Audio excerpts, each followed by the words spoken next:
C'est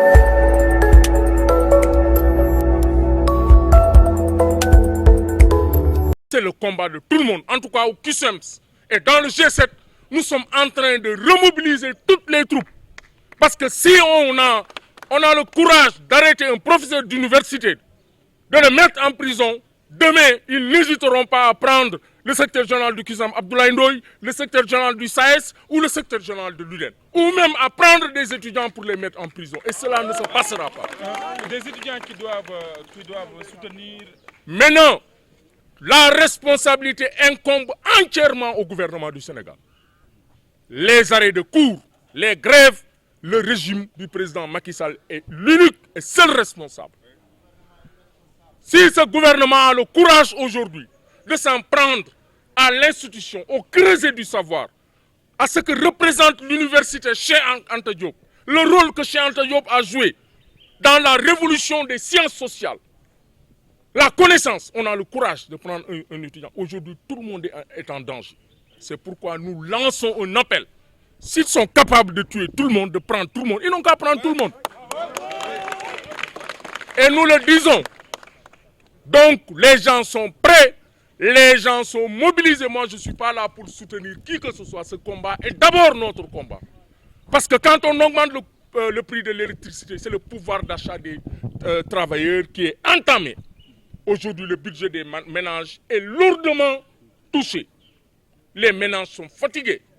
Les parents ne voient plus le diable. Parce que pour tirer la queue du diable, il faut voir le diable. Les gens sont fatigués.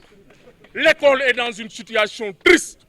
C'est pourquoi, dans une mobilisation unique, comme on l'a fait en France, travailleurs du Sénégal, centrale syndicale du Sénégal, organisation syndicale du Sénégal, étudiants, élèves, ouvriers, parents d'élèves, mobilisons-nous pour dire non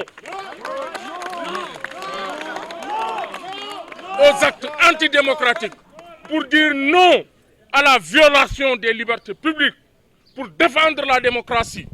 Mais au-delà de l'exigence formulée par tout le peuple sénégalais pour la libération immédiate, sans condition, de Babacar Diop, Guy Marius Sagna et compagnie, nous demandons des comptes. Parce que l'argent qu'ils gèrent, c'est l'argent du contribuable sénégalais. Ce n'est pas l'argent du président Macky Sall. Ce n'est pas l'argent du Premier ministre. Ce n'est pas l'argent du gouvernement. C'est l'argent du peuple sénégalais. C'est l'argent des étudiants. C'est l'argent des professeurs. C'est l'argent des travailleurs. C'est l'argent des ménagères. Donc ils doivent rendre compte au peuple sénégalais. Ce sont des mandats. Mais on va se mobiliser. On va occuper la rue. Comme on l'a fait en France. Aujourd'hui, les gens sont en train de se concerter. Vous pensez que ce qu'on a fait à Babacar Diop, c'est une affaire de Babacar Diop ou du SAES? Non. C'est une affaire du peuple sénégalais. En 2012, ceux qui sont morts, ce ne sont pas des politiciens. C'est des Sénégalais dignes, des patriotes qui ont compris les enjeux, qui ont pris conscience de la lutte qu'il faut mener, qui se sont mobilisés. Mamadou Diop, c'est un enseignant.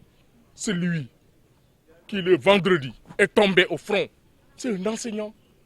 Et il symbolise quelque chose. C'est pourquoi je dis au gouvernement du président Macky Sall de se rappeler de ces moments douloureux qui ont marqué l'histoire du Sénégal. Et ce même peuple qui a réalisé l'alternance en 2000, ce même peuple qui a réalisé l'alternance en 2012, ce même peuple est là devant moi et prêt à se battre pour défendre les libertés publiques et démocratiques. Donc une grève de 24 heures, donc vous comptez continuer ou bien? Non, je dis, cette grève-là, ce n'est qu'un avertissement pour l'université. Mais ils sont obligés. Ce n'est même pas une demande. Le gouvernement, illico presto, doit libérer ces gens-là. Qu'est-ce qu'ils ont fait? Des Sénégalais qui marchent avec le drapeau. Qui ont les mains dans les poches.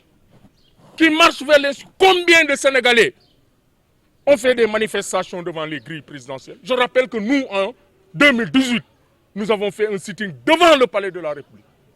Il y a eu des arrestations, mais avant 16 heures, on a libéré tout le monde. Comment on peut mettre en prison un intellectuel? Quelqu'un qui se nourrit de la pensée, qui passe tout son temps à réfléchir, qui est le symbole de la connaissance. Qu'est-ce qu'il peut faire d'autre? Donc, bu loolu wéyee ñu ne xeex bii du xeexu SAES du xeexu université xeexu réew mi yëpp la lan la ñuy xeex mooy remise en cause des libertés publiques démocratiques parce que suñu sart réew moo ne dox wax sa xalaat ay liberté fondamentale la te dañ ko war a respecter parce que sart réew moo ko garantir en son article 10 bu la neexee nga afficher bu la neexee nga wax bu la neexee nga dox pacifiquement parce que dans un pays autant il y a la démocratie politique il y a également la démocratie sociale et la marche c'est les manifestations du fonctionnement de notre démocratie mieux des Sénégalais qui marchent Sénégalais yoo xam ne ñu ngi dox parce que dañu yokku courant bi yokku électricité bi loolu réew mi yëpp la soxal réew mi yëpp la soxal tey jii facture ñu jot 100 000 200 000 150 000 kan moo ko mën a fay Sénégal kon pouvoir d'achat travailleurs yi laal nañ ko budget ménage yi laal nañ ko parents yi laal nañ leen defe naa nguur gi explication ñu ñu war a jox mooy lu tax en l'espace de 2 ans ñu ne la Sénélec est excédentaire tey ñu ne ñu la Sénélec est déficitaire loolu mooy wax ji en 2 ans lan la Sénélec passé d'un excédent en déficit y a un problème donc nag loolu moo tax tey ñu ne xeex mi du waa SAES rek ñëppay mobiliser wu en tout cas ñu non déggoo li ma la wax xanaa Lamine Gueye nee na fi nga jëm bu ko nit ñi xamee doo fa yegg mais ñun fu ñu jëm xam nañ ko mobilisation bi commencé na parce que au moins ils nous ont aidé à mobiliser tout le peuple sénégalais ça c'est un prétexte tey yow mii da nga war a taxaw parce que Olof Ndiaye dafa ne seetaan ci sot la bokk ku ñu laal ku xalaatoon sénégalais fii nii dina am ay ministres yoo xam ne nañ leen jàpp ku mu sa xalaat Sénégal nii di nga gis professeur d'université sol toge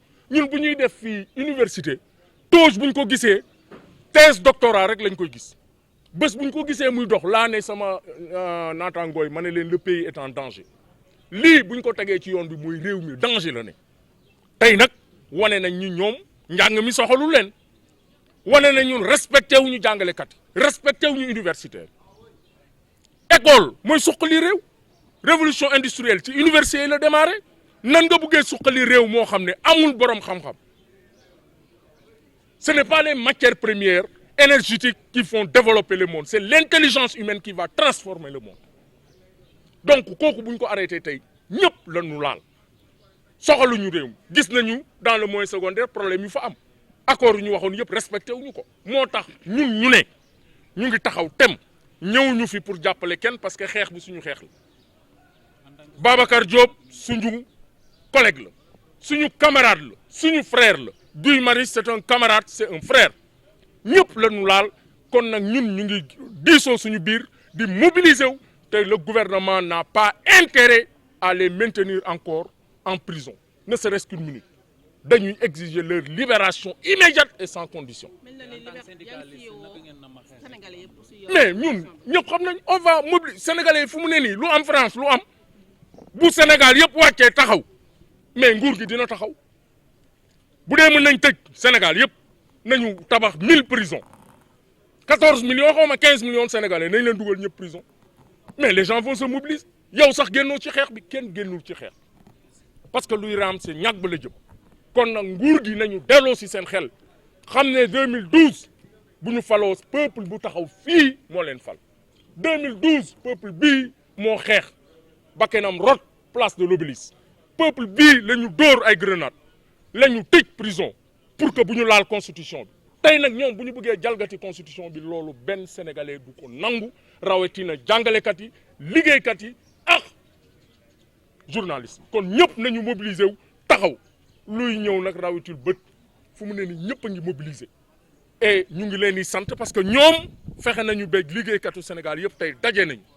booloo nañu def nañu benn say te nguur gi bu delluwul ginnaaw ñun du ñu dellu ginnaaw parce que foog ñu libérer ñii ay gor lañu ay citoyens lañu ay patriotes lañu c'est des intellectuels c'est des gens que l'histoire du Sénégal retiendra cette place de prison